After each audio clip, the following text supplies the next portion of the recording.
We are in the process of opening up a gold mine in art. Now, the first logical step to open up a gold mine is to learn about dynamite. Because we need the explosive force of dynamite to blast through rock, open up the earth, and uncover our sovereign friend, gold.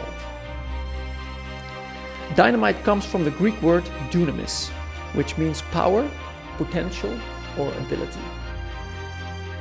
Dynamite was invented by the same man we know for the Nobel Prize, Alfred Nobel. He discovered a way to stabilize the highly unstable and explosive substance nitroglycerin. Nitroglycerin is not useful in its pure form, but once it's stabilized, it becomes a powerful tool. Just like the fluid and unstable substance of nitroglycerin, creative energy also needs an absorbent and the form to become effective.